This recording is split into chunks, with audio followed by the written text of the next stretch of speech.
আসসালামু আলাইকুম। আপনারা সবাই কেমন আছেন? আলহামদুলিল্লাহ আপনাদের দোয়া এবং ভালোবাসায় আমিও ভালো আছি। তো অনেকদিন ঠিক মতন ভিডিও ছাড়া হয় না। তো এখন থেকে ঠিক মতন কন্টিনিউ ভিডিও ছাড়বো। তো আপনারা আমাকে আগের মতন সাপোর্ট করবেন, অবশ্যই ভালোবাসা দিবেন। আর আজকে রান্না করতেছি খিচুড়ি, গরুর তেল দিয়ে খিচুড়ি রান্না করতেছি। তা দুঃখজনক বিষয়টা হলো এই, আজকে বৃষ্টি হচ্ছে না। তো কে কে আমার মতন খিচুড়ি পছন্দ করেন আমাদের বাসায় চলে আসেন।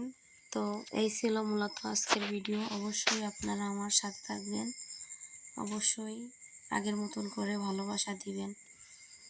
তো আপনারা যদি পাশে থাকেন অবশ্যই ভালো লাগে সব কিছু। আর কিছুদিন যাবৎ আমি প্রচুর পরিমাণে অসুস্থ ছিলাম, যার কারণে ঠিক মতন ভিডিও দিতে পারিনি। তো সবাই আমার সাথে থাকবেন, অবশ্যই ভালোবাসা দিবেন। তো আপনাদের সঙ্গে কথা বলতে বলতে এই যে আমার খিচুড়ি প্রায় রেডি। তো খিচুড়িটা কিন্তু খুব লোভনীয় হয়েছিল। গরুর তেল দিয়ে যেহেতু রান্না করা, অবশ্যই স্বাদ হয়েছে। তো ভিডিওটা এই পর্যন্ত। ভালো থাকবেন, সুস্থ থাকবেন। আল্লাহ হাফেজ।